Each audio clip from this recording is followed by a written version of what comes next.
Olá, sejam todos bem-vindos ao nosso curso de formação inicial para estagiários do Tribunal de Justiça do Estado do Acre. Nessa nossa aula sobre língua portuguesa, vamos tratar da comunicação escrita e apenas um de seus aspectos, que são os atributos da redação oficial. Esses atributos nós encontramos lá no Manual de Redação da Presidência da República, que é uma ferramenta ou um instrumento que baliza o nosso trabalho de produção escrita na administração pública. Algumas instituições, algumas autarquias, alguns setores têm o seu próprio manual. No nosso tribunal, nós adotamos o Manual de Redação da Presidência da República com muita alegria, inclusive. Então vamos ver quais são esses atributos. Eles decorrem do artigo 37 da Constituição da República. E lá nós encontramos os princípios da administração pública. Um desses princípios é o princípio da impessoalidade, que deve pautar, que deve ser basilar na redação oficial. Pois bem, vejamos. Segundo o Manual de Redação da Presidência da República, a redação oficial deve se caracterizar por clareza e precisão, objetividade, concisão, coesão e coerência, impessoalidade, formalidade e padronização, e também pelo uso da norma padrão da língua portuguesa. Vamos ver cada um desses aí? Vamos lá. Clareza e precisão. A clareza deve ser a qualidade básica de todo texto oficial. Então, um texto oficial tem que ser claro, porque não pode existir dúvida, não pode existir problema no entendimento.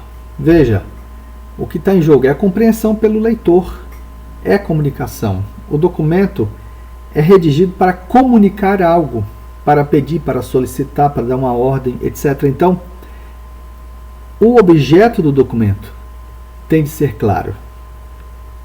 E aqui, claro, nós podemos usar a metáfora mesmo de clareza, por exemplo, a clareza de uma água ou de um líquido, que é transparente, né? Chamado translúcido, você enxerga do outro lado. Então, o texto tem que ser claro nesse sentido, tá bom?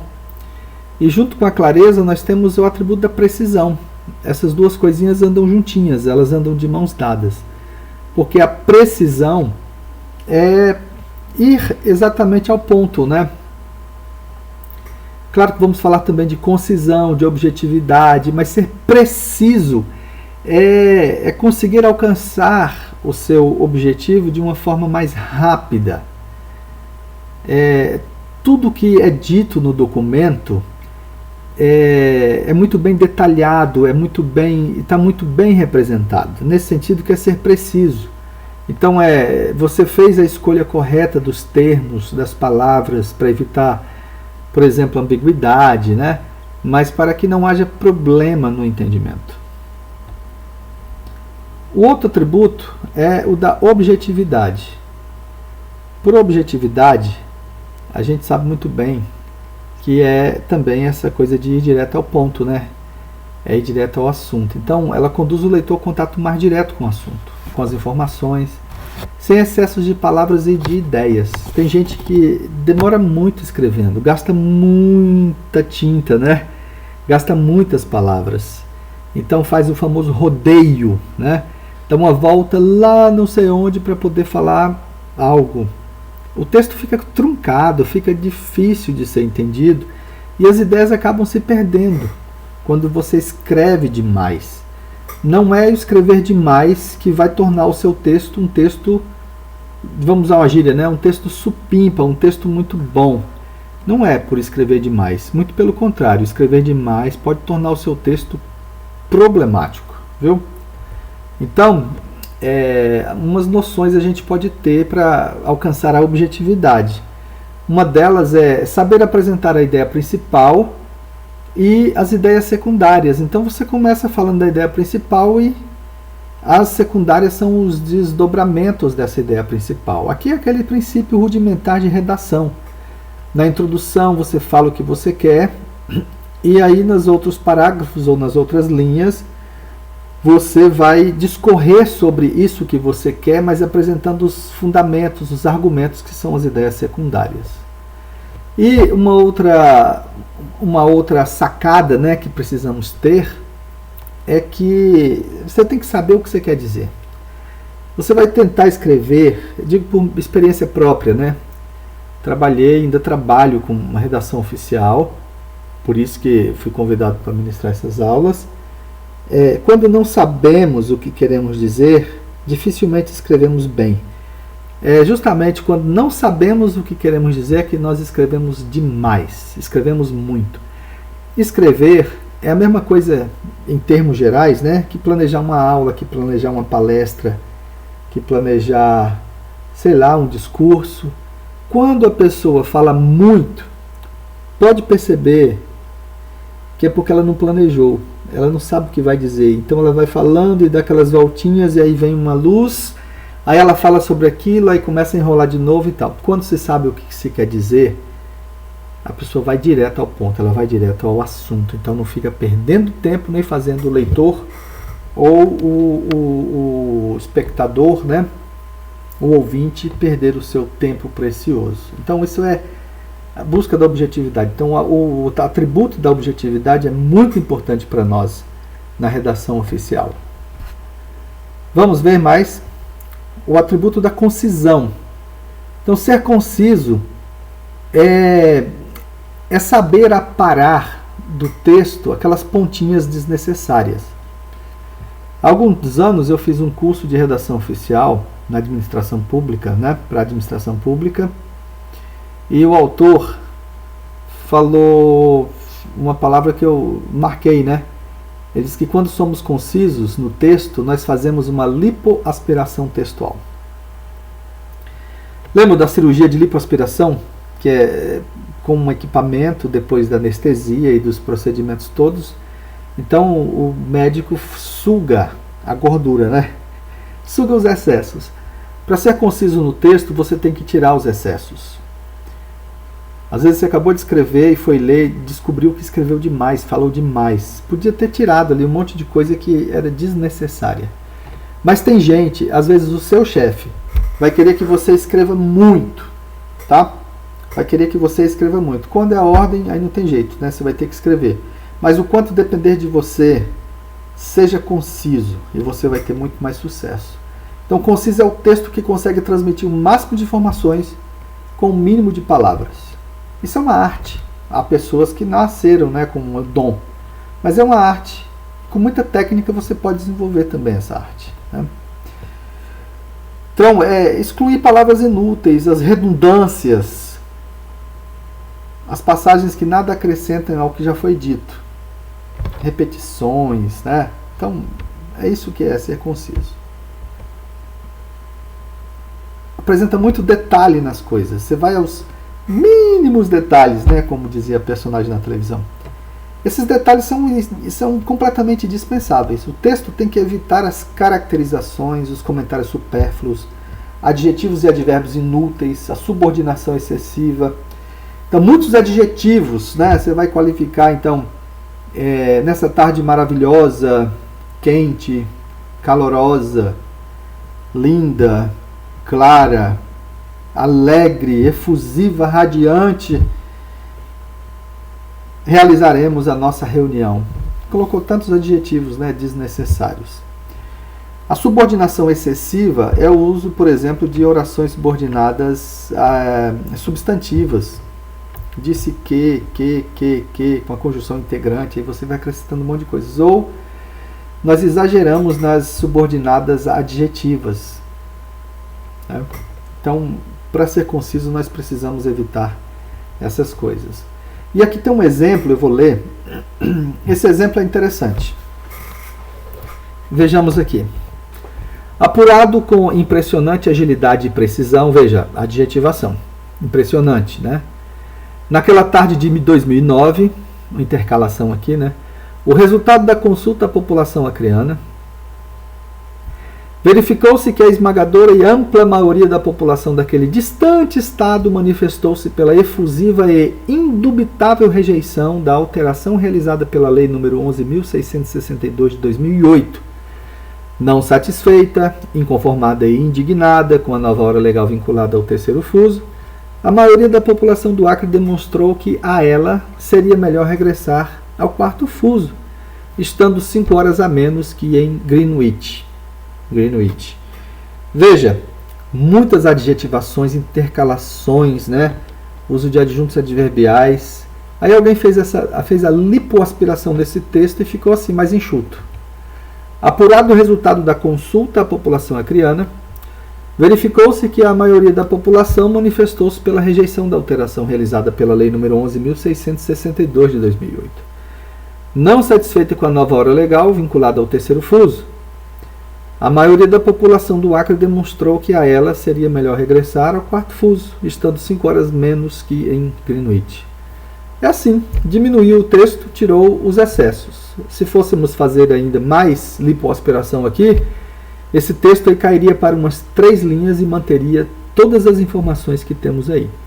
Então esse é um exemplo de concisão. Retirar os excessos. Quando você vai comer a picanha, né? Vou falar isso aqui para ficar marcado para você não esquecer mais.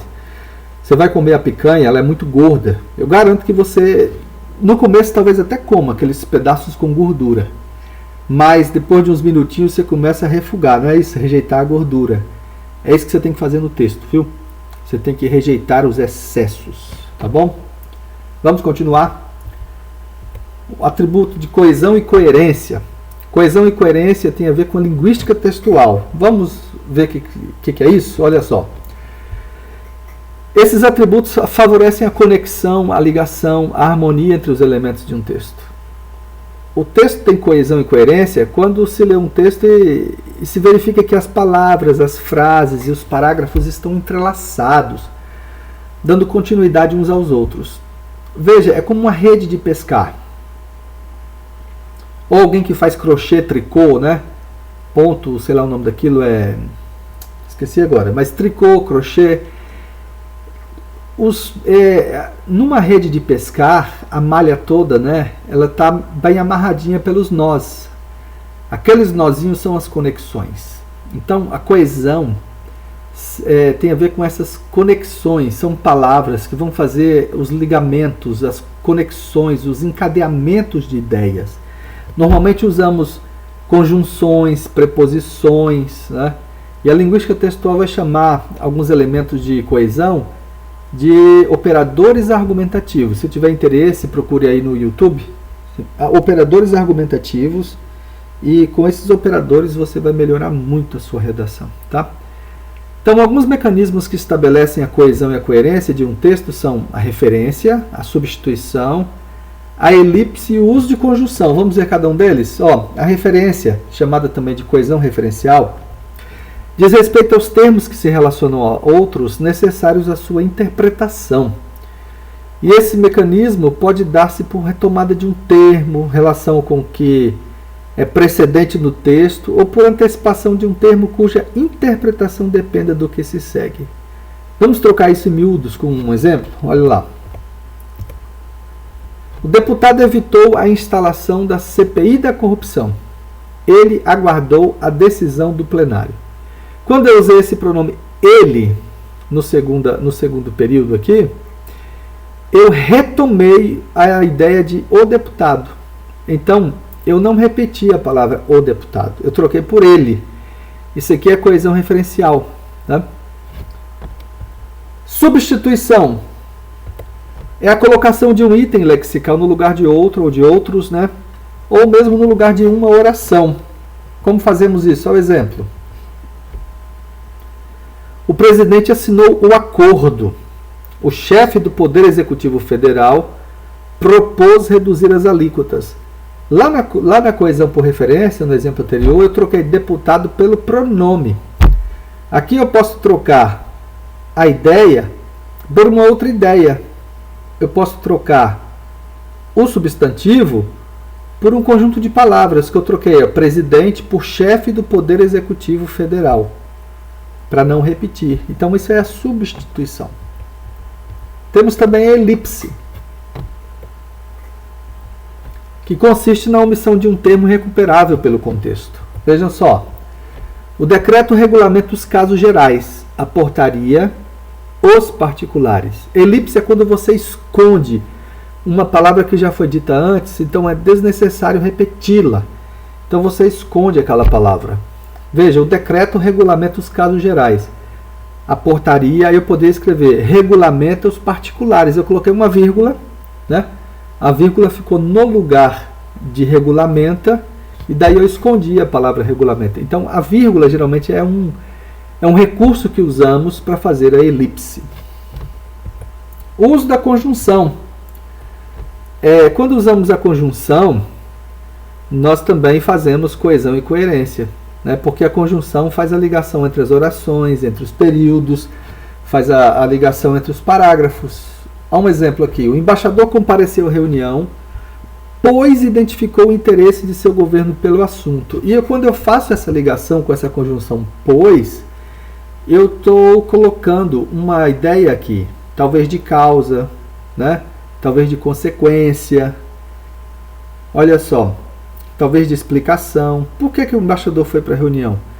Porque ele identificou o interesse do seu governo pelo assunto, né? Então, fiz essa junção dessas duas orações aí, desses períodos no caso, através da conjunção pois. Temos ainda o atributo da impessoalidade. Na administração pública, o que está em jogo é o interesse geral dos cidadãos. Quando nós escrevemos cartas, ninguém mais escreve, né? Que bobagem minha. Quando escrevemos lá no WhatsApp para um amigo, é diferente de quando escrevemos também no WhatsApp para uma pessoa de respeito. Não é isso? Quando é para pessoa de respeito, geralmente colocamos impessoalidade. Mas quando é para um amigo, aí a pessoalidade está bem presente. A gente fala gíria, fala palavrão, né? Trata a pessoa de qualquer jeito, etc. Porque somos amigos, né? Assim? Então, na administração pública, na redação oficial, na comunicação escrita oficial, o que está em jogo é o interesse geral dos cidadãos. Então, eu não posso carregar os textos com pessoalidade. Pelo contrário, eu tenho que carregar o texto de impessoalidade, que inclusive é um dos princípios da administração pública, lá no artigo 37 da Constituição Federal. Então, o tratamento impessoal que deve ser dado aos assuntos que constam das comunicações oficiais, esse tratamento impessoal, ele vem da ausência de impressões individuais de quem comunica. Então, quem escreve o texto oficial não pode colocar suas impressões individuais, ele tem que ser o mais impessoal, né, possível. Mas vem também da impessoalidade de quem recebe a comunicação. Não é, como falamos, né, uma troca de comunicação aí entre amigos. Não é. É entre a administração pública, cujo interesse geral é dos cidadãos, né? E também decorre esse tratamento impessoal do próprio caráter impessoal do próprio assunto tratado. Então, quando eu escrevo na qualidade de diretor, de chefe de um setor, para um diretor ou chefe de outro setor, eu não estou escrevendo pedindo favores para mim, para alguém me levar para o cabeleireiro, né, levar para o barbeiro para fazer barba, ou não estou escrevendo para pedir um favor para alguém cuidar do meu cachorro nas férias. Não, o assunto ali também é impessoal. Entenderam? Formalidade e padronização são outros atributos da redação oficial. As comunicações administrativas devem ser sempre formais, elas vão seguir modelos, vão seguir padrões, vão obedecer a regras de forma. Então você vai usar no seu trabalho o e-mail. Então o e-mail vai ter um jeito específico para você escrever esse e-mail usando o tratamento adequado. Né? E-mail, por exemplo, é que você não vai poder escrever muita coisa mesmo. O documento gerado no SEI, o SEI é o Sistema Eletrônico de Informações, um sistema muito legal, muito dinâmico que usamos na administração pública, né? E, portanto, tem que haver padronização, tem que haver formalidade. E a formalidade de tratamento a gente encontra usando os pronomes de tratamento, né? É a civilidade no próprio enfoque dado, a urbanidade, é o bom trato, entenderam? Então, a formalidade e padronização estarão presentes no texto oficial. E por fim, o uso da norma padrão da língua portuguesa. Tem que usar o português formal, né? O português culto, Português coloquial é o que usamos no dia a dia. Converso com a minha avó, com a minha namorada, com os meus primos, com a minha esposa, sei lá com quem for, no dia a dia. Eu converso de qualquer jeito. E aí, se eu escrevo para essas pessoas também, eu escrevo sem muita formalidade. E eu não uso a norma padrão da língua. Eu uso, no lugar de você, eu coloco ser, né? Se eu uso o pronome tu, geralmente eu não falo tu foste, tu podes, né? Fulano, tu pode, tu vai, né? Se é o português coloquial, na redação oficial não pode usar isso. Tem que ser o padrão, a norma padrão, né? Então, em razão de seu caráter público e de sua finalidade, os atos normativos e os expedientes oficiais requerem o uso do padrão culto do idioma, tá?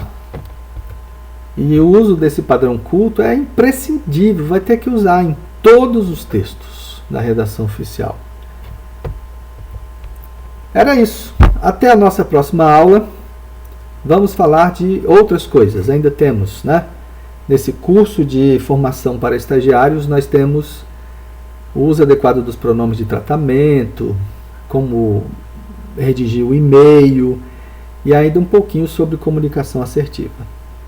Até lá, viu? Até a próxima aula.